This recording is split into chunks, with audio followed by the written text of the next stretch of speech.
보세요. 여러분들이 배우는 물리학이라고 하는 이 내용은요, 사실은 물질들이 가지고 있는 양을 측정하고 계산하는 과목이에요.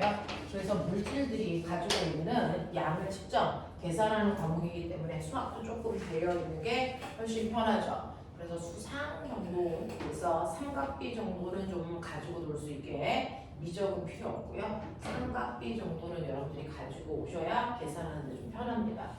자, 이러한 물리는요, 크게 네 가지로 되어 있는데 그 중에서 우리가 하는 힘과 관련된 부분, 물체의 운동을 설명하는 부분을 역학이라고 얘기해.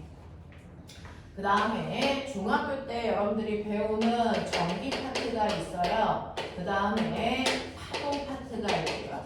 그 다음에 현대물리라는 광전 효과 뭐 이런 거 아세요? 현대물리 파트가 있어서 이렇게 네 개로 되어 있다라고 얘기하는데 중학교 때는 현대물리는 없고요. 이렇게 세 가지로 되어 있고 고등학교 오면 현대물리까지가 나온다. 그래서 물리는 아무리 많이 공부하셔도 이 네 가지 테마 안에 들어가 있는데요. 여러분들이 어떤 공부를 하셔도 몇 학년 공부를 하셔도 전체 물리 중에서 역학이 차지하는 비중이 어마어마하다. 그래서 전체 물리를 100으로 잡으면요. 그 중에서 역학이 차지하는 비중이 한 60% 이 정도 돼요. 수능을 봐도 역학이 차지하는 점수의 퍼센트가 60% 정도 되게끔 포진되어 있고요. 내용 대단히 어렵고요. 이것 때문에 역학을 포기하지 전자기 파동이 어려워서 포기하지는 않습니다. 자, 그 다음에 그래서 이 책의 가장 앞부분이 역학이고요. 여러분들은 고등학교 1학년 그 다음에 중학교 3학년 다 이제 역학 파트가 집중돼서 나옵니다.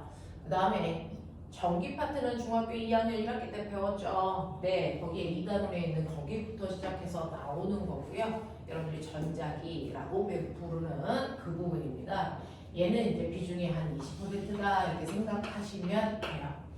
그 다음에 파동하고 현대물리 이러는데 파동이 한 15% 얘가 한 5% 이런 비중인데 여러분들의 교과서가 개편되면서 이 부분의 비중이 좀 바뀌고 있어요. 이렇게 된다 생각하시면 돼요. 그래서 현대물리의 비중이 조금 강하게 들어가고 있는 추세. 이렇게 된다. 그래서 광전 효과들이 별도로 좀 많이 비중을 차지하고 있어서 그쪽에 해당되는 것도 좀 신경 써야 되겠네 라고 하시면 되고요. 올림피아드에서는 요거는 없이 이렇게만 나온다 생각하시면 돼요. 그래서 이런 비중으로 되어 있는 책입니다. 그래서 여러분들이 물리학을 배우면 이런 비중으로 되어 있는 내용들을 여러분들이 배울 수 있어 라고 생각하시면 되겠죠. 자, 그 중에서 첫 번째 역학의 기본력이고요. 이건 중학교 3학년 교과과정에서부터 연결돼서 나오는 거예요. 그래서 지금 배울 6페이지는 그대로 중학교 3학년 내용과 연결된다 이렇게 보시면 됩니다. 자, 그래서 오늘 이제 여러분들이 첫 번째 하셔야 되는 거 저렇게 비중이 큰 역학에 해당되는 내용이고요. 이 책의 절반이 역학 내용입니다. 자, 그러면 오늘 물리의 첫 번째 역학을 선생님이랑 할 건데 내용이 좀 어려우니까 집중해서 들으셔야 됩니다. 자, 그러면 역학 중에서 가장 중요한 건 뭐야? 힘과 물체의 운동이거든요. 자, 그래서 여러분들은 오늘 물체의 운동에 대해서 선생님이랑 처음 합니다. 자, 지구상에 여러분들 눈에 보이던 보이지 않던 물질들, 물체들로 되어 있습니다. 그 물체에 뭘 보는 거냐면 운동성을 배우자라는 거죠. 자, 물체들은 움직이고 있어서 운동성을 가지고 있는데 그 중에서 시간이 지나도 물체의 위치가 하이스트 건물처럼 시간이 지나도 그 위치에 가만히 있어 라고 하는 걸 우리는 정지된 물체라고 하겠죠. 근데 여러분처럼 아침에 일어났을 때와 지금의 위치가 달라지죠. 이렇게 시간에 따라 위치가 달라지는 물질들을 우리가 운동하는 물체 이렇게 얘기하겠죠. 그 중에서 우리는 운동하는 물체의 운동의 특성에 대해서 알아보자 이렇게 되는 거예요. 자, 그러면 운동하고 있는 물체들은요. 정지된 물체와 구별이 돼? 구별이 돼요. 제정신만 가지고 있으면 정지되어 있는지 운동하고 있는지를 정확하게 구별할 수 있습니다. 왜? 두 개가 뚜렷하게 다르니까. 됐어? 그러면 운동하는 물체가 정지된 물체와 뭐가 다른데? 라고 하면 운동하는 물체들은요. 운동하기 때문에 나타나는 운동 상태라는 걸 가지고 있어요. 그래서 뚜렷하게 구별이 되는데 운동하는 물체들은요 매 순간 여기에 있던 물체가 시간이 지나면 이렇게 가고 있는 거잖아요. 그래서 기억의 위치에서 니은의 위치로 오는 거잖아요. 위치가 달라지는 거잖아요. 그래서 운동하는 물체는요 매 순간 어딘가를 향해 가는 방향이라는 걸 갖습니다. 그리고 10m 떨어져 있을 때 이 10m를 가는데 걸린 시간이 물질마다 다 다르겠죠? 물질은 뭘 가지고 있다? 빠르기를 가지고 있어요. 그래서 움직이는 물체만이 가지고 있는 특징, 정지된 물체는 가지지 못하고요. 운동하는 물체만이 가지고 있는 특징을 우리는 형아들하고 빠방이야 이렇게 얘기해 줍니다. 빠르기와 방향이 움직이는 물질들만 가지고 있는 특징입니다. 그걸 운동 상태라고 하고 선생님은 빠방 이렇게 불러주죠. 자, 그래서 빠르기와 방향이 운동하는 물질들이 가지고 있는 특성인데 그러면 나는 물체의 운동에 대해서 정확하게 분석하는 게 물리잖아요. 그러면 정확하게 분석하려면 첫 번째 이 물체가 어느 방향으로 가고 있어? 이거 표현해야죠. 당연히 오른쪽, 왼쪽, 위, 아래 얘기하시면 되고요. 동서남북 표현이 있을 때만 동쪽, 서쪽 이렇게 하시는 거지. 동서남북 표현 없는데 오른쪽을 무조건 동쪽 이렇게 얘기하시면 큰일 납니다. 되죠? 자, 그런가 하면 이렇게 빠르기를요. 중학교 때는 하지 않았던 방향도 계산하셔야 돼요. 물리에서. 방향도 계산하는데 그 방향을 계산할 때 물리에서는요. 방향을 플러스와 마이너스의 기호로 놓고 계산합니다. 자, 방향을 플러스와 마이너스의 기호로 놓고 물리를 계산합니다. 물리에서는 플러스와 마이너스가 크다 작다의 개념을 가지고 있지 않습니다. 그러니 여러분들이 플러스 2m/s 하고 마이너스 5m/s 중 누가 더 빠르니? 누가 더 빨라요? 마이너스 5가 더 빨라요. 플러스는요 앞쪽 방향으로 2의 빠르기로 가요 라는 뜻이라면 마이너스는 뒤쪽 방향으로 5의 빠르기로 가요 라고 하는 물리에서는 플러스와 마이너스가 무조건 방향의 의미를 갖습니다. 됐죠? 네. 그래서 빠르기는 절대값 숫자만 보시면 되는 거예요. 그래서 마이너스 5의 빠르기가 훨씬 빨라요. 이렇게 얘기하셔야 되거든요. 그러니까 수학 시간에 배운 것처럼 플러스와 마이너스는 크다 작다의 의미를 가지고 있다라고 생각하시면 문제 다 틀립니다. 됐죠? 그래서 수학에서와 다르게 물리에서는 플러스와 마이너스가 크다 작다의 개념을 절대 갖지 않는다. 방향의 의미를 갖는다라고 하시면 돼요. 자, 그럼 선생님 플러스 방향은 어느 방향이에요? 정해져 있나요? 안 정해져 있어요. 플러스는 여러분들이 문제 풀 때마다 네가 주면 돼. 저는 플러스를 위쪽 방향으로 줄래요 라고 잡는 그 순간 마이너스는 어디가 될까요? 아래가 됩니다. 두 개를 반대 방향으로만 놓고 푸시면 돼요. 됐죠? 자, 플러스를 만약에 왼쪽 방향으로 놨다 그 순간 마이너스는 오른쪽 방향이 됩니다. 됐죠? 문제 풀 때 여러분들이 플러스와 마이너스는 스스로 놓고 계산하시면 돼요. 정해진 건 없습니다. 됐어? 그러면 거꾸로요. 답을 위쪽 방향을 플러스 2로 쓴다. 그럼 틀려요. 왜? 여러분들이 플러스를 뭘로 놨는지 채점하는 사람들은 모르잖아요. 그래서 계산할 땐 플러스로 놓고 계산하시더라도 답지에 쓸 때는 오른쪽 왼쪽이라고 한국말로 바꿔서 쓰셔야 됩니다. 됐죠? 이런 식으로 한다라고 해서 방향이라는 걸 우리는 플러스와 마이너스의 개념으로 놓고 방향조차도 이제 물리에서는 계산한다. 됐죠? 자, 그러면 방향은 이렇게 놓고 계산하시고 쓸 때는 오른쪽 왼쪽으로 쓰는 거 이제 알았는데 그럼 빠르기는 어떻게 합니까? 라고 하는 거죠. 여기 물체가 움직이면 그 물체가 얼마나 빠르게 움직이는지 빠르기를 표현하셔야 됩니다. 그렇죠? 자, 빠르기를 표현해야 되는데 이 빠르기는 이미 수학 시간에도 빠르게 표현하는 방법들을 여러분들이 배우셨어요. 빠르기는 일정한 시간 동안에 위치 변화량으로 계산하시면 된다. 이게 물체의 빠르기를 나타내는 방법이다. 되죠? 일정한 시간 동안에 얼마만큼 갔어? 라고 하는 위치 변화량이 물질의 빠르기를 표현하는 방법이겠죠. 되죠? 그래서 여러분들이 물체의 운동을 표현할 때 빠르기를 먼저 표현하셔야 되는데 빠르기는 시간 동안의 위치 변화량이다. 근데 문제는요. 이 위치 변화량을 어떻게 나타내? 이거거든요. 예를 있는 것처럼 첫 번째 기억 어떤 애가 앞으로 10m 가다가 뒤로 백해서 4m 오는데 2초 걸렸어요 라고 하는 첫 번째 상황이 있다. 그러면 이 물체의 첫 번째 위치 변화량이 얼마예요? 이렇게 물어보면 얼마라고 얘기할까요? 10? 14? 6? 14일까 6일까? 둘 다 맞아요. 왜요? 위치 변화량을 표현하는 방법이 두 가지이기 때문입니다. 됐죠? 자, 위치 변화량을 얘기하는 방법이 두 가지인데 그 중에 하나가 이동거리라고 하는 위치 변화량을 나타내는 방법이 있고요. 자, 위치 변화량을 나타내는 또 다른 방법, 변위가 있어요. 되겠어? 자, 얼마만큼 갔니? 라고 하는 그 편안한 단어조차도 물리에서는 두 가지로 세분해서 표현한다. 자, 얼마만큼 갔니? 이동거리로 나타내는 거 중학교 때 합니다. 됐죠? 그리고 고등학교 때는 위치, 변화량, 변이라고 하는 새로운 표현을 배운다. 그러니 고등학교에서 주로 시험은 변이 계산하는 쪽으로 나오겠죠. 중학교 3학년 때 주로 시험은 이동거리 계산하는 쪽으로 나옵니다. 이런 식으로요. 그럼 두 개가 뭐가 다른데? 라고 하면 보시면 첫 번째 얘는 앞쪽으로 10m 갔어. 그리고 뒤로 백 해가지고요 4m 왔어.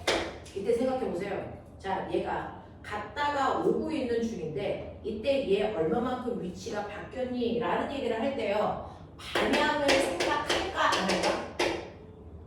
앞으로 간 거랑 뒤로 간 건 다르잖아요. 내가 간 거리, 위치 변화량을 얘기할 때 방향까지도 생각할까 안 할까? 여러분 중학교 때는 방향을 생각하지 않습니다. 앞으로 가든 뒤로 가든 내가 간 거잖아. 그러니까 내가 간 총량, 이동 거리. 그건 여러분들 간 거리만 더하시면 돼요. 그래서 아까 친구가 얘기한 것처럼 14m예요 라고 얘기한 건 이동 거리를 표현한 겁니다. 방향 고려하지 않고 여러분들이 움직인 거리를 다 더한 값이에요. 됐죠? 자, 근데 선생님 앞으로 간 거랑 뒤로 간 건 다르죠? 근데 다르죠.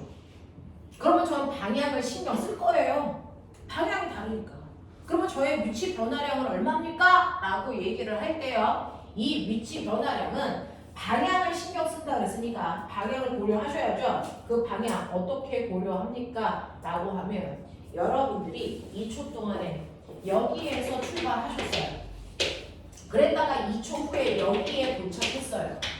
그래서 출발점에서 도착점을 향하는 방향이 여러분들이 위치가 변한 방향입니다. 됐죠? 그래서 저는 방향을 신경 썼으니까 나의 방향을 꼭 나타내 줘야 됩니다. 그래서 저는 앞쪽 방향으로 위치가 바뀌었어요. 이렇게 쓰셔야 돼요. 그럼 앞쪽 방향으로 얼마라고 하면 출발점에서 도착점을 연결한 최단거리. 그러니까 쉽게 얘기하면 직선거리 몇 미터입니까? 네. 그래서 저의 변위의 크기는 6입니다. 이렇게 쓰셔야 돼요. 이해되겠냐? 변위는요. 출발점에서 도착점을 향하는 방향의 직선거리가 변위의 크기다. 알겠어? 이렇게 얘기한 게 변위라는 겁니다.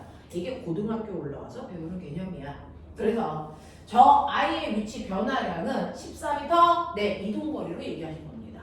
6m 변위로 얘기하는 겁니다. 근데 변위를 써라고 할 때 6m 그럼 틀립니다. 앞쪽 방향으로 6m라고 얘기하셔야 됩니다. 방향을 갖는 값들은 무조건 방향을 표현해야만 맞습니다. 됐죠? 크기만 나타내시면 틀립니다.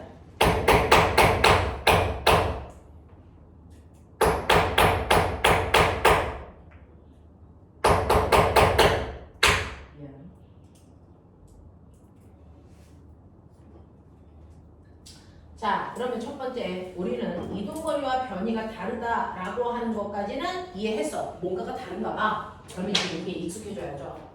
여러분들이 수능을 볼 때 변이와 이동거리를 구별해서 문제 푸셔야 되니까 익숙하셔야 되겠죠. 자, 그럼 두 번째 케이스는 뭡니까? 라고 하면 두 번째는요. 어떤 애가 가는데 나 물어볼게요. 혹시 수학 중3법까지가 안 된 친구 손 중1 되어 있어? 중3거 되어 있어? 너는 어디까지 되어 있어? 3-1. 네. 혹시 저 궁금한 게 있는데 피타가 몇 학년 때 나와요? 2학년 2학기요. 어? 2학년 2학기요. 아 2학년 2학기 때 피타가 나와요? 그러면 거기까지는 다 알고 있네요. 자, 어떤 애가 앞쪽으로 3m 걸어가다가 90도 턴해서 아래쪽으로 4m 갔어. 됐어. 이렇게 하는데 1초 걸려서. 이게 두 번째 케이스예요. 이동거리 얼마일까요? 얼마입니까? 7m입니다. 변이는 얼마일까요? 5m. 네, 변이는 5m예요 라고 얘기하시면 큰일 나는 거 알죠? 방향 어디 갔습니까? 변이는요, 출발점에서 도착점을 향하는 방향의 직선거리죠. 그러면 얘는 뭡니까? 오른쪽 아래쪽 방향으로 5m입니다. 알겠어요? 이렇게 하셔야 된다고요. 선생님 뭐 고등학교 아이들도 가르치는데 고2 때 얘가 나오거든요. 근데 대부분 친구들이 너무 오래된 습관 때문에 5m 이렇게 답안지 씁니다. 다 틀립니다. 그래서 오른쪽 아래쪽으로 5m. 알겠습니까? 이렇게 표현해야 된다. 자, 세 번째 경우도 해볼까요? 세 번째는요, 어떤 아이가 운동장 트랙을 돌았어. 이 운동장이 200m짜리인데 A에서 출발해서 한 바퀴 돌아 제자리로 오는데 10초 걸렸다고 치자. 됐어? 상황 이해했어? 이동거리 얼마니? 200m죠. 변이 얼마입니까? 이거 0입니다. 열라 돌았는데 변이는 0입니다. 그래서 변이가 0일 때 방향은 없죠. 이렇게 되는 거야. 자, 어떤 애가 갑니다. 네 번째, 앞쪽 방향으로 10m 갑니다. 이렇게 가는데 5초 걸렸다고 치자. 자, 얘 이동거리 얼마냐? 10. 변이 얼마냐? 70. 네, 오른쪽 또는 앞쪽 방향 얼마? 10. 이렇게 간다고요. 알겠습니까? 이런 식으로요, 이동거리와 변이의 차이점 정확하게 보셔야 되는데 똑같이 움직여도 그 아이의 크기가 다르게 나타난다. 알겠어? 네, 그래서 위치 변화량을 나타내는 두 가지 방법, 이동거리의 표현, 변이의 표현 정확하게 나눠서 하셔야 된다라는 얘기입니다. 자, 졸려면 살짝 일어나서 이 교탁 가지고 뒤에 가서 서서 수업하시면 됩니다. 우리 과거 언니 오빠들은요 대부분 책상에 안 앉아 있어요. 자, 교탁에 서서 해요. 자, 그러면 이런 식으로 여러분들이 물체가 움직이는 걸 봤어? 자, 그러면 갔으니까 위치 변화를 찾았으니까 두 번째 내가 하고자 하는 마지막 그 물체의 빠르기 얘기해주세요. 빠르기는요, 위치 변화를 걸린 시간으로 나누라고 했으니 이동거리를 시간으로 나눠도 빠르기, 변이를 시간으로 나눠도 빠르기다. 납득하냐? 자, 그 중에서 보면 이동거리를 시간으로 나눈 빠르기를 뭐라 그럴까? 이걸 뭐라 그럴까? 이게 중학교 3학년 때 배우는 빠르기죠. 뭐라고요? 그거는 추억인데. 됐어? 그럼 변이를 걸린 시간으로 나눈 빠르기를 뭐라 그럴까? 그렇죠. 이게 바로 속도입니다. 그래서 속력과 속도는 다른 말이었다. 크기도 달라요. 해볼래요? 자, 아까 보여드렸던 1번 상황이요. 앞으로 10m 가다가 뒤로 백해서 4m 오는데 2초 걸렸다 그랬잖아. 됐죠? 자, 그러면 이 물체의 빠르기, 속력 얼마입니까? 라고 하면 이동 거리를 걸린 시간 2초로 나누셔야 돼요. 그러니까 얘는 속력이 얼마입니까? 숫자는 숫자끼리 계산, 단위는 단위끼리 계산하는 게 물리라는 거입니다.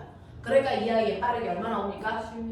7m/초 나와요. 이렇게 가는 거죠. 됐어? 그러면 이 아이의 속도를 얼마입니까? 라고 하면 속도는 변이를 걸린 시간 2초로 나누셔야 되는데 변이는 방향을 가지고 있으니까 방향은 방향끼리 계산, 숫자는 숫자끼리 계산, 단위는 단위끼리 계산입니다.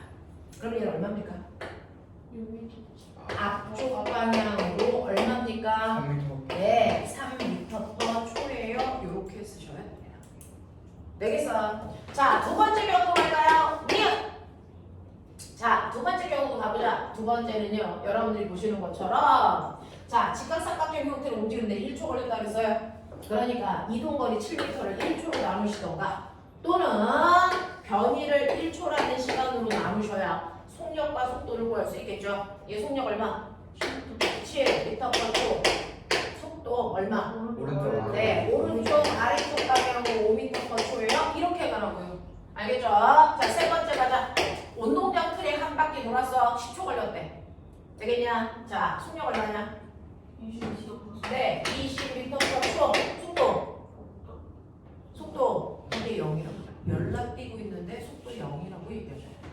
됐죠? 자, 마지막 네 번째요. 자, 앞쪽으로 쭉 10m 가는데 5초 걸렸다고 말씀드렸죠? 자, 속력 얼마입니까?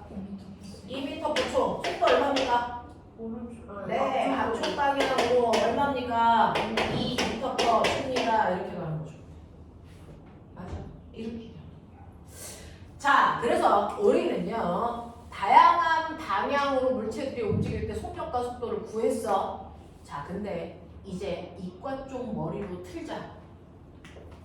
제대로 이과 공부를 여러분들 물리하면서 처음 하시는 거거든요. 자, 보세요. 실제로 보시면요, 여기서 값이 얼마야 라고 하고 끝내시면 이과 상위권을 못 갑니다. 어떤 값을 구해고 났죠? 그리고 나서 뭐 하셔야 돼요? 값들의 의미를 보셔야죠. 첫 번째 경우 보니까 속력이 속도보다 크기가 컸어. 보이니? 두 번째요. 속력의 크기가 속도의 크기보다 크네. 세 번째요. 속력의 크기가 속도의 크기보다 크네. 오. 네 번째요. 연병한 크기가 같네. 이렇게 나와요. 이렇게 나옵니다. 그러면 제가요. 문제 네 가지의 유형을 봤더니 속력의 크기가 속도의 크기보다 크거나 같았어요. 혹시 제가 4개밖에 안 봐서 그런가? 혹시 작은 경우도 있나? 속력이 속도보다? 없겠죠. 이거 있어 없어? 절대 존재할 수 없어. 절대 존재할 수 없습니다. 그러니까 여러분들이 문제를 풀었는데 만약에 속력의 크기가 속도보다 작게 나왔다. 지구상에서 너만 그런 거야.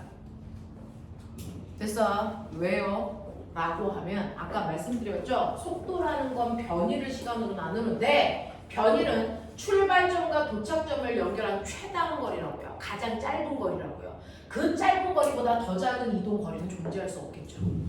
됐어? 그래서 속도보다 속력이 더 작은 경우는 존재할 수 없습니다. 두 번째야. 그러면 크거나 같을 수 있다는 얘기지. 그렇지. 어떨 때 커? 어떨 때 같아? 이게 20개 1번 문제예요. 직선일 때는 같고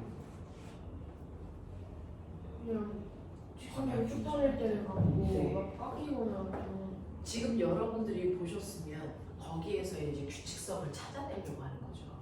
과학은 규칙을 찾는 과목이기 때문에 그걸 해주시면 돼요. 패턴을 찾으시는 거거든요. 자, 보시면요. 여러분들이 보시는 1번부터 3번까지 기억부터 디귿까지가 속력이 더 큰 경우, 밀만 속력과 속도가 같은 경우예요. 그럼 도대체 어떤 경우일까? 라고 보시면 여러분들이 보시는 것처럼 여기서부터 여기까지는 I가 가다가 됐어? 한 번이라도 방향을 뭐 했다? 바꿨다. 이거 원운동이잖아. 이거 방향 바꾸는 거 맞아? 매 순간 바꿔.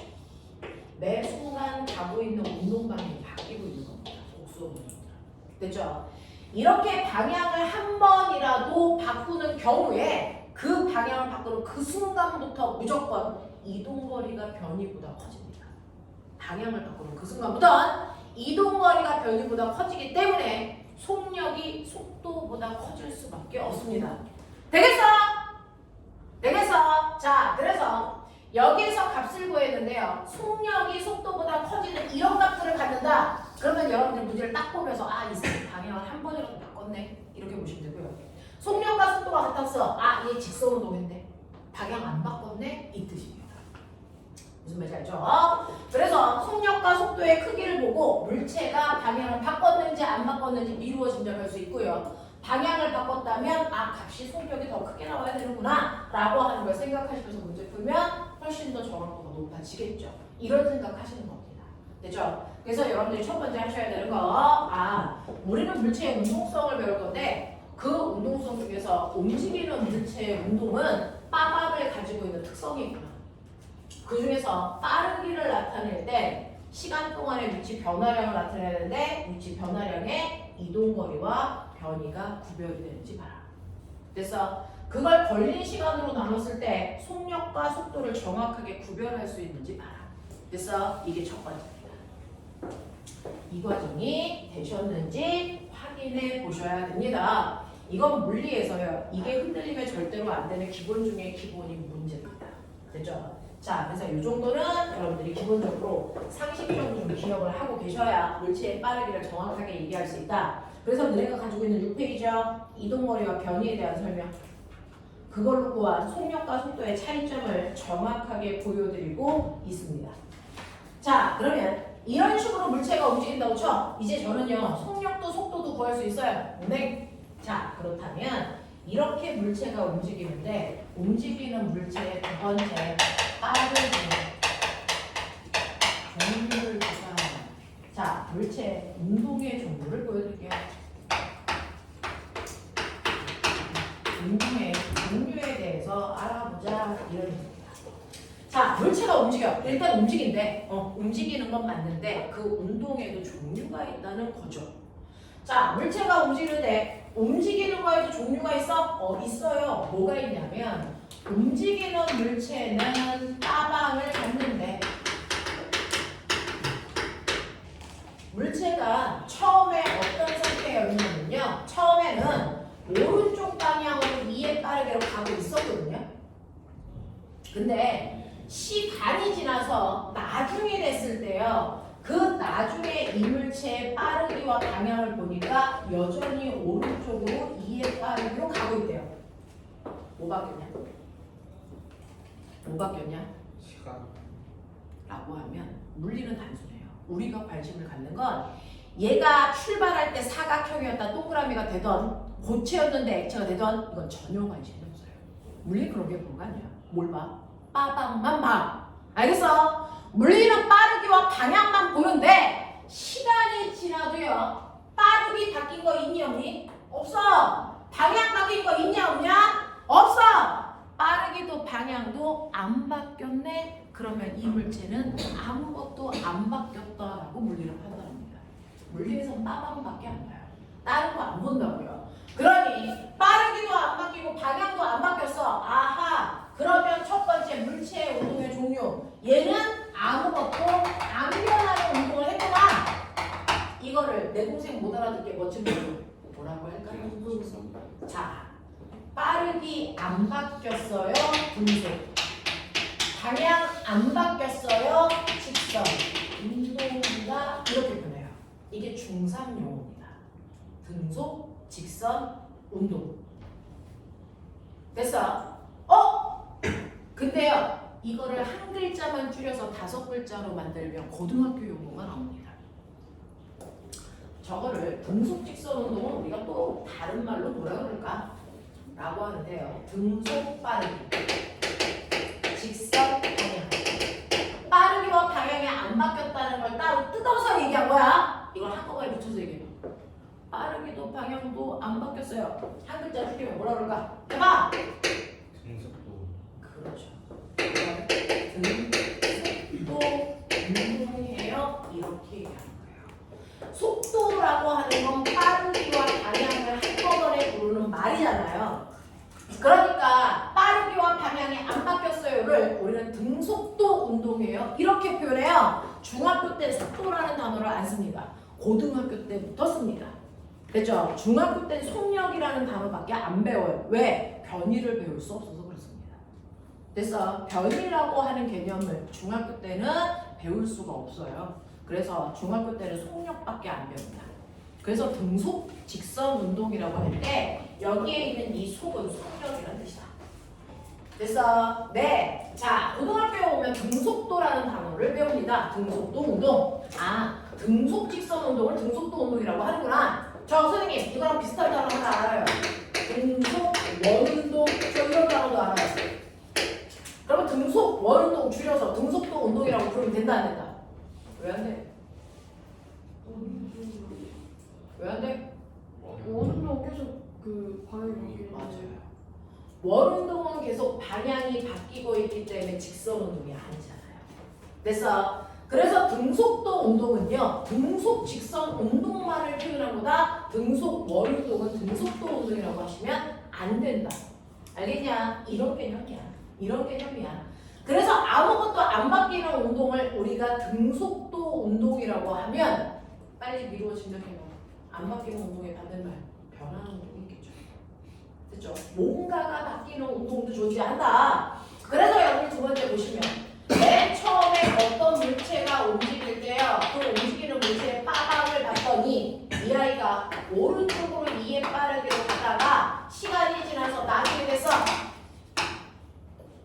그랬더니 방향은 여전히 오른쪽으로 가는데 빠르기가 얼마가 되면 10 됐어. 얘 변했니 안 변했니? 그랬어. 뭐가 바뀌었니? 속도. 빠르기만 바뀌었죠. 됐죠? 그래서 여러분들이 보시는 것처럼 첫 번째 빠르기만 바뀌었어요. 어떤 애들이 그러냐? 어떤 애들이 빠르기만 바뀌고 있냐? 뭐 있어요? 빠르기만 바뀌는 운동이 있을까요? 있겠죠? 자, 봐! 자유. 그렇죠. 자, 여러분들 물체가 떨어지는 운동을 우리가 뭐라 그러냐면 낙하 운동이라고 해요. 낙하 운동. 그 중에서 자유 낙하 운동과 낙하 운동이 차이죠. 그래도 물리를 시작했으니까 구별할 건 구별하자. 자유 낙하와 낙하 운동이 같은 말 다른 말? 이게 좀 다른 말. 그래서 자유 낙하는 아무 때나 쓰는 단어가 아니죠. 그죠? 떨어지는 운동은 낙하 운동인데 자유 낙하는 딱 하나 중력만 작용해서 떨어지는 운동이야. 그러니까 공기 저항 같은 거 있으면 돼 안 돼? 안 돼요. 됐죠? 자, 여러분들이 배우는 물리학에 있는 모든 낙하 운동은 다 자유 낙하 운동입니다. 공기 저항 무시하고 물체가 떨어지는 상황을 배웁니다. 가장 단순하고 심플한. 됐죠? 그래서 여러분들이 아시는 것처럼 방향을 안 바뀌고 빠르기만 바뀌는 대표적인 운동이요. 이렇게 떨어지는 물체 운동, 바로 자유 낙하 운동이 그래. 또 빠르기만 바뀔 수 있는 대표적인 운동이 뭐 있을까요? 뭐 있습니까? 네, 자동차가 급브레이크 받고 뭐 이런 것들이 있겠죠. 빠르기가 빨라지는 것도 빠르기만 바뀌는 거고요. 빠르기가 줄어드는 것도 빠르기만 바뀌는 건데, 자, 빠르기가 바뀌는 또 다른 운동은 뭐냐면요. 이렇게 바닥을 향해 떨어지는 게 아니고 바닥에서 똑바로 던지는 겁니다. 자, 얘 언제까지 올라가? 언제까지 올라가? 이 세상 끝까지는 상상하면 안 되고요. 내가 던졌어. 던진 건 언제까지 올라가니? 그 중력이랑 생각해본 적이 없군요. 공을 던졌어요. 똑바로 던져요. 얘 언제까지만 올라가다 말죠. 언제까지요? 멈추. 그렇죠. 속도가 0이 될 때까지밖에 못 가요. 됐어? 네. 그 전에도 떨어질 수 없어요. 속도가 0이 될 때까지 무조건 갔다가 옵니다. 됐어? 자, 속도가 0이 될 때까지 올라가는 상황만 본다. 그러면 얘는 방향 안 바뀌고 빠르게만 줄고 있는 거잖아요. 됐죠? 그럼 올라갈 때만 보면 그걸 무슨 운동이라고 할까?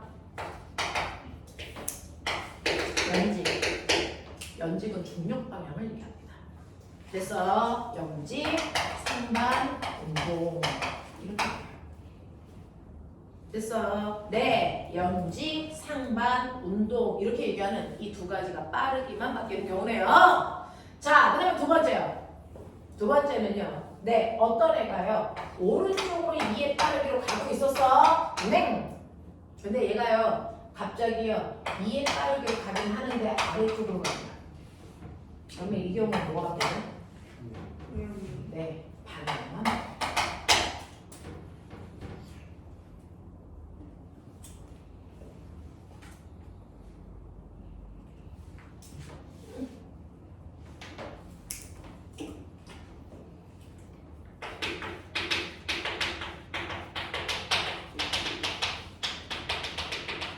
얘기예요. 자, 그럼 빠르기는 안 바뀌고 방향만 바뀌는 대표적인 예는 뭐 있어? 빠르기는 안 바뀌었는데요. 방향만 바뀌었어요. 좀 전에 선생님한테 들었는데. 그렇죠. 이게 바로 계속 원. 됐죠? 네. 그럼 세 번째. 오른쪽 2의 빠르기로 가다가요. 됐어? 얘가 갑자기 아래쪽 10의 빠르기로 가. 뭐가 바뀌었냐? 그렇죠. 이제 여러분들이 알고 있는, 관심 갖고 있는 빠방이 모두 바뀌었어요.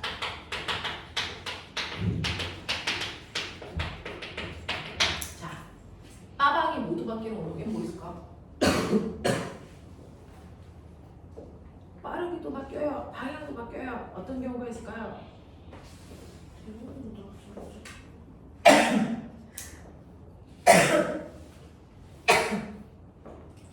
여러분들이 공을 던져요. 공을 던지는데 얘처럼 똑바로 밀고 던지는 게 아니고 비스듬히 이렇게 던지죠. 그럼 얘는 어떻게 됩니까? 올라가다가 떨어지죠. 그렇죠. 이게 그렇잖아요. 그래서 방향도 바뀌어 빠르기도 달라져요.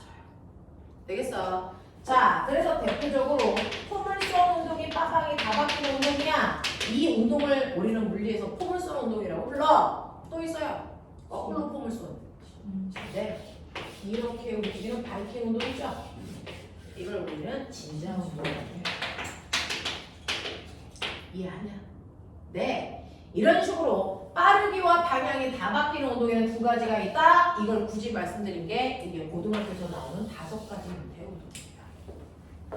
이 단어를 알고 계셔야 된다고요. 그래서 자유낙하 운동, 연직 상반 운동, 등속 원 운동, 폼을쏜 운동, 진자 운동. 멍 때리고 있을 시간이 없죠. 물리는 그렇게 멍 때리고 있으면 머릿속에 잘 안 들어가요. 자꾸 움직이세요. 손을 움직이든지 머리를 움직이든지. 자, 이런 식으로 5가지 운동이 물리 교재에 나오는 단어들의 운동입니다. 이 운동으로 수능 문제가 나옵니다. 되겠냐? 자, 그러면 이 5가지의 운동의 공통점은 뭐야? 공통점은 뭐야? 뭐라도 뭐 하고 있다? 변한다라는 공통점을 가지고 있죠. 앞에서는 아무것도 안 바뀌는 등속도 운동에 대해서 배웠다면 뭔가가 바뀌는 이 운동은 됐죠? 중학교 3학년 때는 등속 직선 운동은 등속도 운동 배워요. 이게 중학교 3학년이랑 중반부에 시험범위예요. 고등학교는 얘를 배워요. 됐어? 그럼 뭔가가 변하는 운동을 우리는 안 변하는 운동을 멋진 말로 등속도 운동, 변하는 운동은 뭐라고 할까요? 자, 얘처럼 뭔가라도 하나라도 변하는 운동을 고등학교에서는 변하는 운동이야 라고 얘기하진 않겠죠? 이걸 내 동생 못 알아듣게 멋진 말로 뭐라고 그래요? 이걸 가속도 운동이라고 하더라. 안 변하는 운동은 등속도, 변하는 운동은 가속도. 하겠냐? 변하는 운동을 가속도 운동이라고 해요. 빠르기만 바뀌던, 방향만 바뀌던, 둘 다 바뀌던 상관없어. 저기에 있는 칠판에 있는 5개는 다 가속도 운동을 하고 있는 거야. 저기에 있는 저 5개는 가속도 운동하고 있는 거야. 그럼 아까 어떤 친구들이 얘기하던데, 그럼 뭐 가속도 운동하고 등가속도 운동하고 같은 말 다른 말? 다른 말이죠. 구별하셔야죠. 그러면 저기에 있는 게 다 등가속도 운동일까? 그렇지 않다는 거죠. 우리는 변하는 운동을 가속도 운동이라고 해. 자, 그러면 등속도 운동하고 가속도 운동 배웠으니까 이거를 한번 물리스럽게 표현해 보자. 칠판 정리할게요.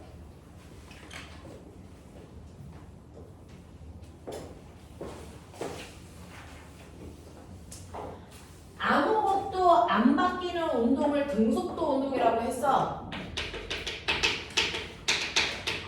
필기할 거 없으면 A4 용지 드릴게요. 등속도 운동이라고 했는데 등속도 운동에 A4 용지 필요한 사람 없어요? 자, 등속도 운동을 나타내는 가장 대표적인 예증 보여드릴게요. 여러분들 보시면 0초, 1초, 2초, 3초, 4초 이런 식으로 시간이 지나고 있어. 그랬을 때 물체의 위치를 시간당 보니까 맨 처음에 0초일 때 기준점에 있었다? 그리고 나서 1초 지나니까 그 기준면으로부터 2m 떨어진 곳에 와 있다. 또 1초 지나 2초 되니까 기준으로부터 4m 먼 곳에 6m, 8m 여기까지 와 있다고요. 그렇다면 이 물체의 빠르기는요, 변해 안 변해? 이거 알고 싶어. 됐어? 그럼 첫 번째 0에서 1초 동안의 빠르기, 1초에서 2초 동안의 빠르기, 2초에서 3초 동안의 빠르기, 각각의 구간의 빠르기를 비교해보면 변하고 있는지 안 변하고 있는지를 확인할 수 있잖아요. 그럼 우리 그거 해보죠. 첫 번째 0에서 1초 동안의 이물체의 빠르기는요, 여러분 보셨어요? 0에서 1초 동안 이물체의 빠르기는요, 네, 걸린 시간 구간 1초. 1초라는 시간 동안에 2m 가는 빠르기네. 그러니까 얘는 이 구간의 빠르기가 2m/초라고. 됐어? 또요. 두 번째 구간도요. 1초에서 2초 동안 1초 걸렸네요. 1초라는 시간 동안에 2m에서 4m로 2m 갔네요. 그러니까 이 구간의 빠르기 얼마입니까? 여전히 2m/초입니다. 세 번째 구간 빠르기요. 1초라는 시간 동안에 2m 가겠죠? 2m/초. 여전히 똑같습니다. 네 번째 구간도 2m/초로 계속 한쪽 방향 오른쪽으로 가고 있다고 친다면 얘는 방향도 빠르기도 안 맞기는 등속도 운동입니다. 대표적으로. 그럼 이제 물리스럽게 공부하자 그렇죠. 중학교스럽게 공부할 거면 여기까지 오시면 안 되고요. 자, 실제로요. 이렇게 물체 운동하는 거 물리에서 가장 좋아하는 게 뭘 같습니까? 그래프를요. 이과 최상위권 아이들은 그래프를 가지고 놀 줄 알고요. 최상위권이 되기 힘든 이유는 그래프의 의미 분석이 안 되기 때문이에요. 그러니까 그래프를 정확하게 분석할 수 있으시면 된다. 자, 그러면 그 중에서요. 첫 번째, 시간에 따른 이물체의 속력을 그려봐. 또는 속도를 그려봐. 지금 한 방향 직선 운동하니까 이동거리와 변이의 크기 똑같아요. 그러니까 속력과 속도의 크기가 똑같아서 말이나 혼용해서 쓰고 있습니다. 자, 그 다음에 시간에 따른 물체의 위치를 나타내봐. 이런 거죠. 이 그래프 그릴 수 있나? 그려봐. 지나가면서 볼게.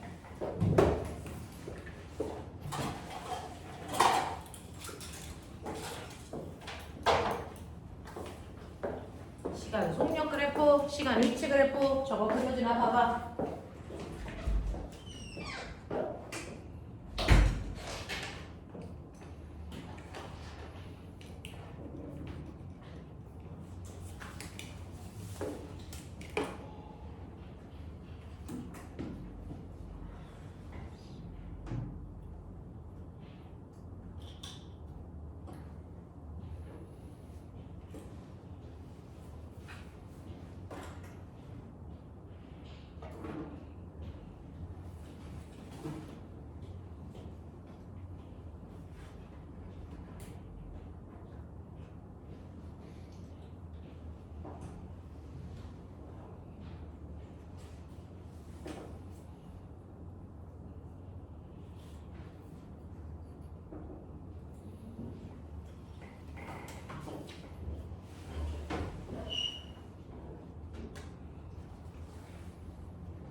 그래프 어디 있을까요, 언니? 고 이것도 속력, 이것도 속력, 거리를 없어. 하나는 속력 속도 그래프, 하나는 거리 그래프.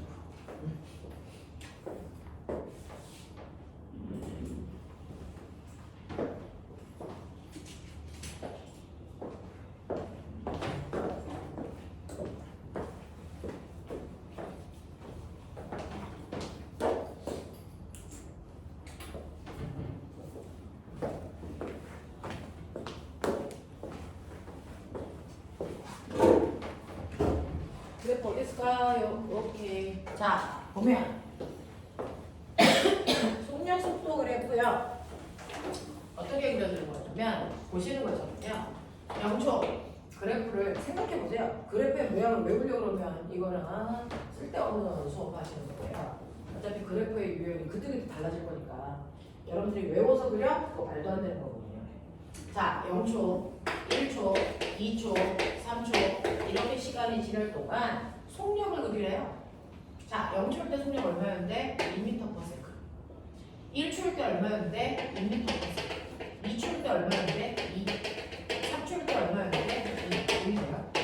이런 식으로요. 등속도로 간다는 얘기는 시간이 지나도 속력의 크기가 안 바뀐다는 얘기잖아요. 그러니까 그걸 그래프로 그리시면 여러분들 이렇게 일정 그래프가 나와요. 자, 그런가 하면 시간에 따라 위치 그래프를 그리는데요. 여기가 0, 아까처럼 1초, 2초, 3초 머릿속에 생각해 보세요.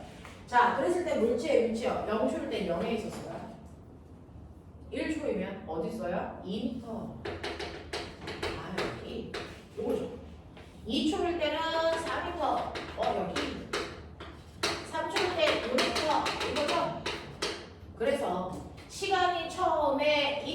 2보다 2일 때 2배 커졌어. 그랬더니 거리도 2였다가 4로 정확하게 2배 커졌어. 시간이 3배 커지니까 거리도 3배 커졌어 라고 하는 X축과 Y축의 변화가 같은 비율만큼씩 변하는 걸 우리가 비례 관계예요. 이렇게 얘기하잖아요. 그 비례 관계를 그래도 아이고야 이런 모습 나오죠.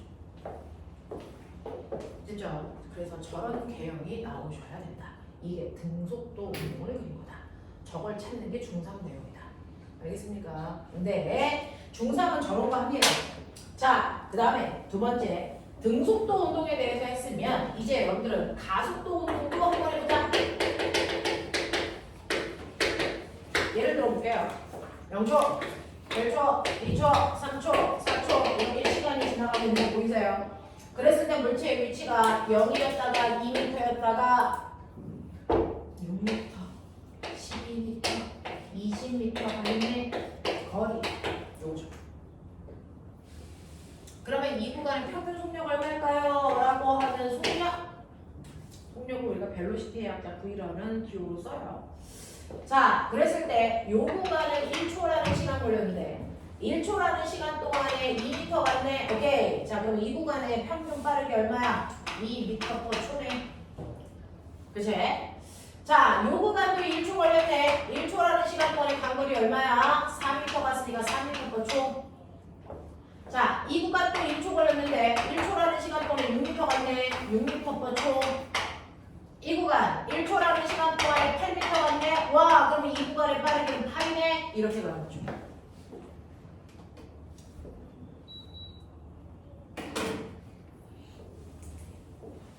자, 그럼 선생님, 얘는 속력이 일정했는데 얘는 속력이 다 달라요. 왜 다 달라요? 그게 대표적인 가속도 운동이에요. 속력이 달라지는 거예요. 그럼 속력이 변했네. 그럼 그 다음에 생각해야 돼요. 그러면 1초당 속도 변화량이 얼마야? 그걸 우리가 뭐라고 한다? 가속도라고 부른다. 가속도, 아빠가 가속할 때 뭐야? 엑셀 밟죠? 그 엑셀의 약자 A 이렇게 쓴다고요. 됐죠? 그래서 가속도를 나타내는 기호는 A 이렇게 씁니다. 자, 여러분들 속력 또는 속도요. 그래서 1초당 위치 변화량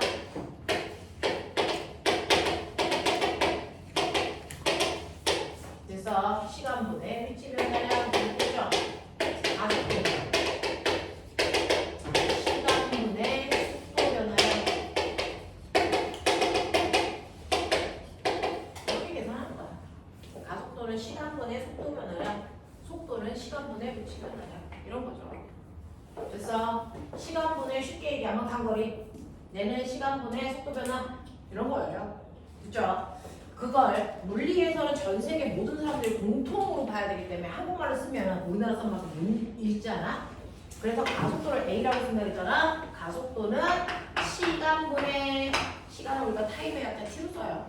시간분의 속도 변화량이라고 합니다. 물리에서는 뭔가의 변화량을 나타낼 때 삼각형처럼 그리고요. 이걸 델타라고 읽어요. 델타 V 이렇게 쓴단 말이야.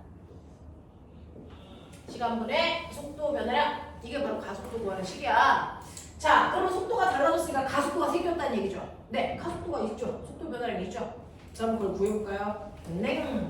첫 번째, 요 구간은요. 와, 속도가 2에서 4로 바뀌었네. 가속도 있겠네. 얼마? 그죠? 시간분의, 근데 시간 얼마야? 요 구간 시간 그대로 가져가면 돼요.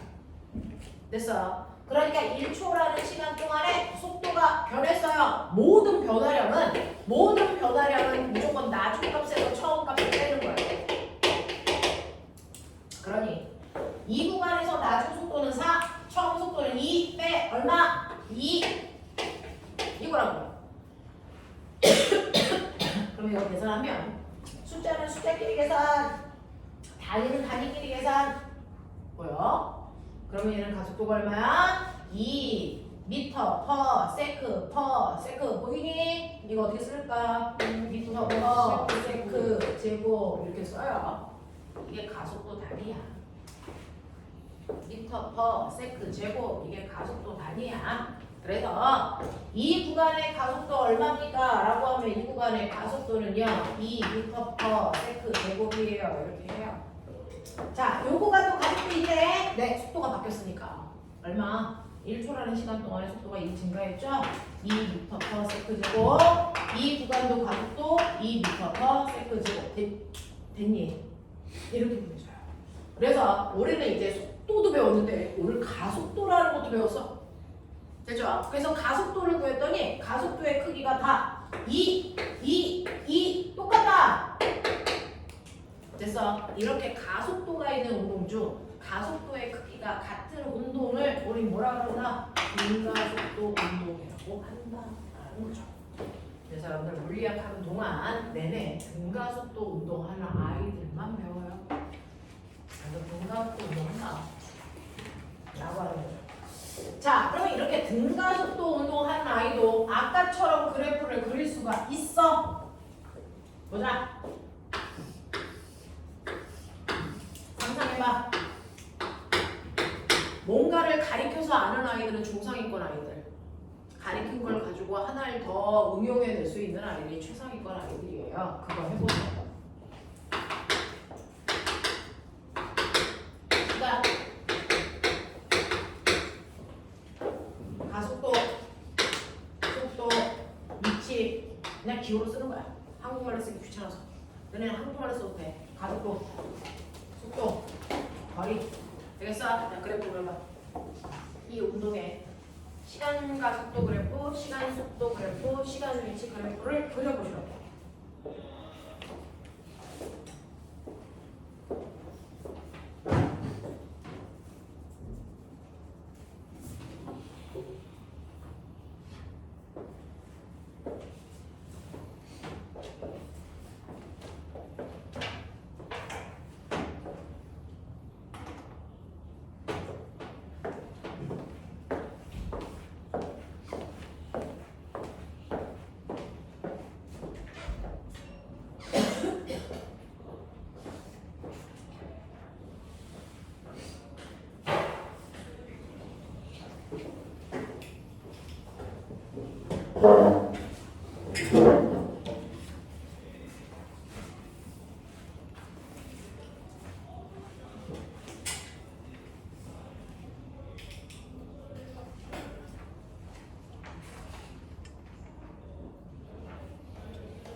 됐어.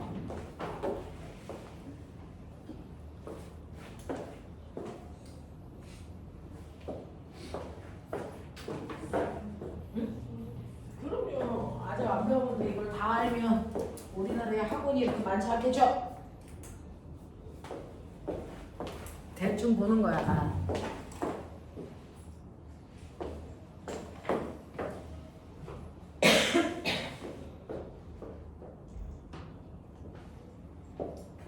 힌트! 저 세 개 그래프에 계열이 똑같은 게 하나도 없어요. 어디 뒀냐?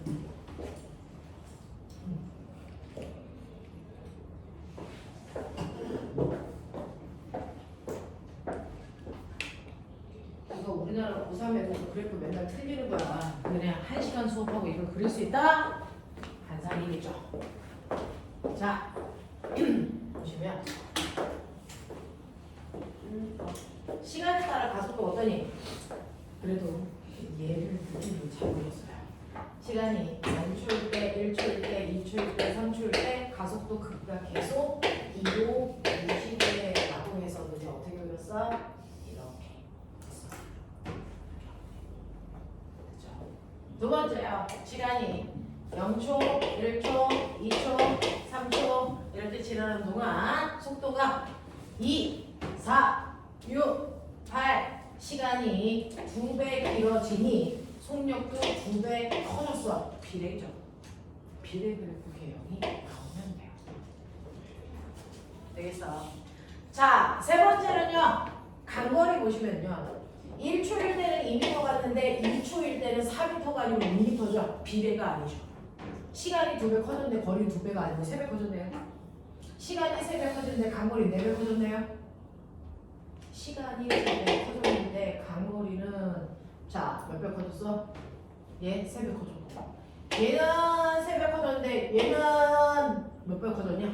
6배 커졌고 뭐 이런 얘기죠. 됐죠? 자, 이런 식으로요. 여러분이 얘네들이 변하는 비례는 아니야.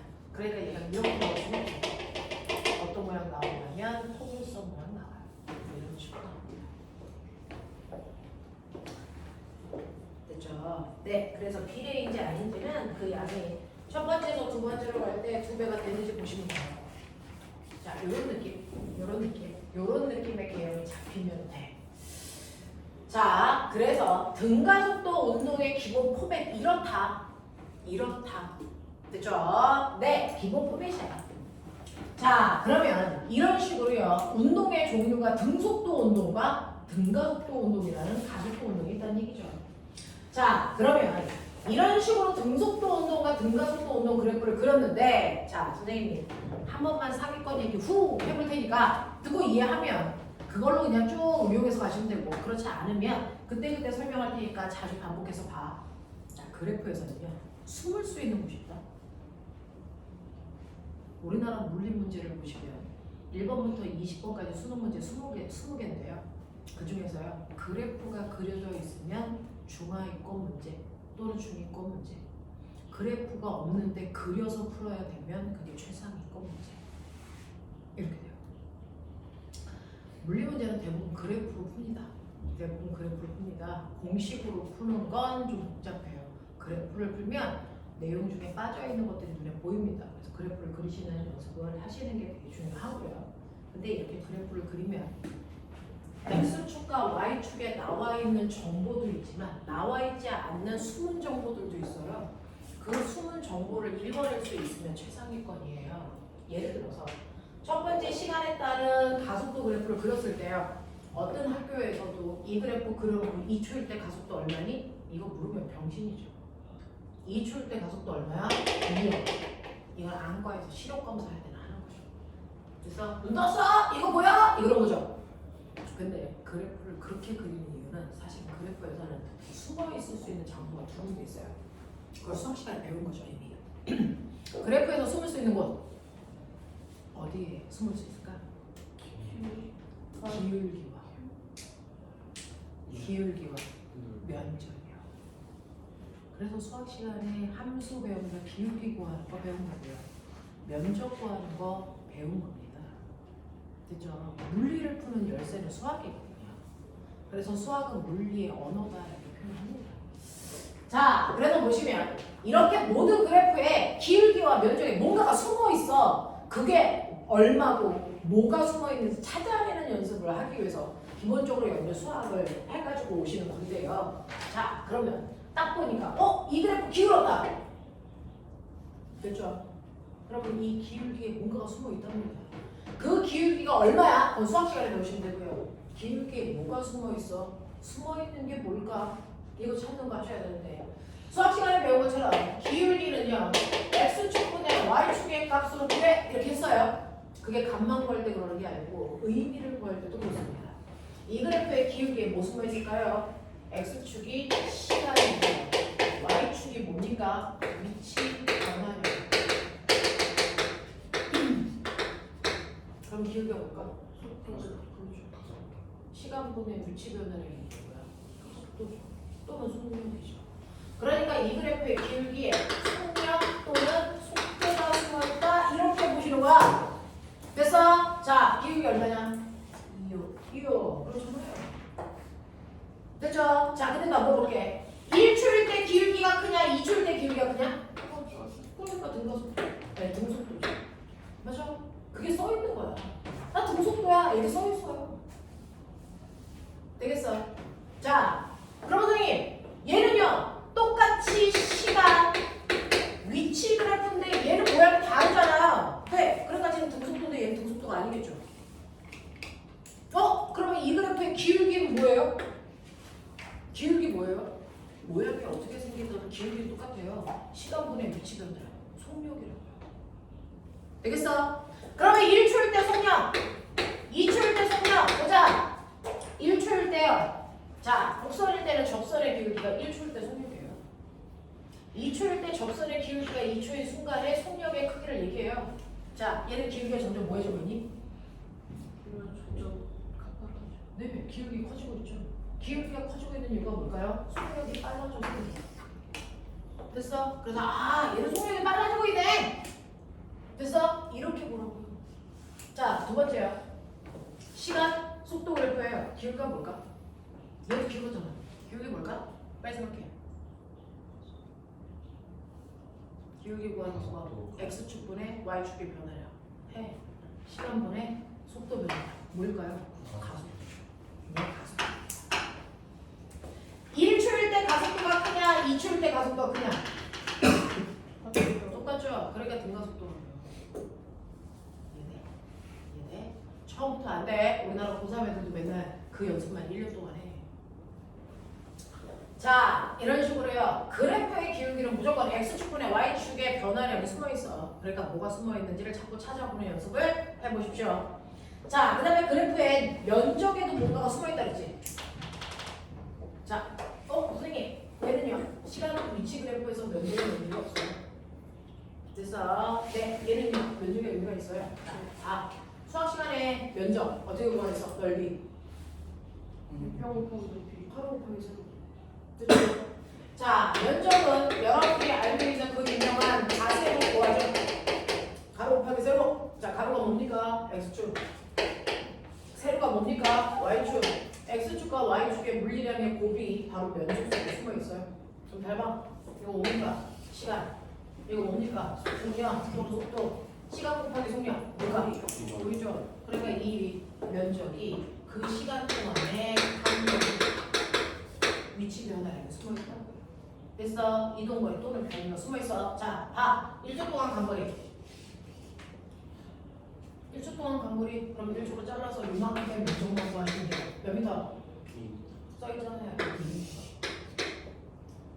2초 동안 간 거리. 네, 써 있잖아요.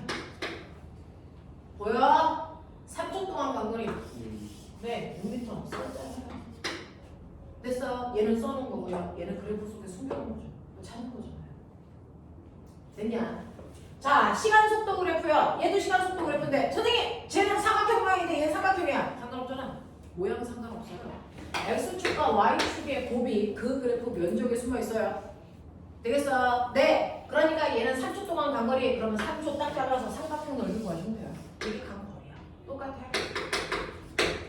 됐어? 모양이 삼각형이면 삼각형 넓이 구하시고 사각형이면 사각형 넓이 구하시면 된다. 의미는 똑같다. 되겠어? 자, 이거 면적은 뭘까? 자, 응용 빨리 봐. 네. 여러분들이 보시는 것처럼 가속도는 시간분의 속도 변화를 결이죠? 근데 저 면적은요 x축과 y축의 곱이니까 at야. 자, 이거 넘겨봐. 그러면 at는 뭐니? 속도 변화량이 숨어있지 속도가 숨어있는 게 아니고요. 됐죠? 그러니까 얘는 1초 동안의 속도가 얼마 변해? 이만큼 증가해. 이 뜻이야. 그래서 얘는 속도가 이만큼 증가해서 1인 거야. 2초 동안의 속도가 4만큼 증가해. 3초 지나면 속도를 6만큼 증가해야 돼. 뭐 이런 얘기죠. 됐죠? 속도 증가량, 속도 변화량이 숨어 있습니다. 라는 얘기예요. 됐죠? 첫날이 제일 내용이 많아. 첫날 수업하고 저는 물리가 아닌가 봐요 라는 생각을 이 중에서 50% 이상은 하죠. 근데 시간이 지나면 오늘 내용이 제일 많고요. 시간이 지나면 조금씩 편해져요. 적응도 되고요. 조금만 참아봐. 자, 이렇게 된다라고 하는 등속도, 등가속도 됐냐? 여기까지 이해됐어? 네, 10분만 끌었다가요. 그 뒤에 있는 내용 연결해 볼게요.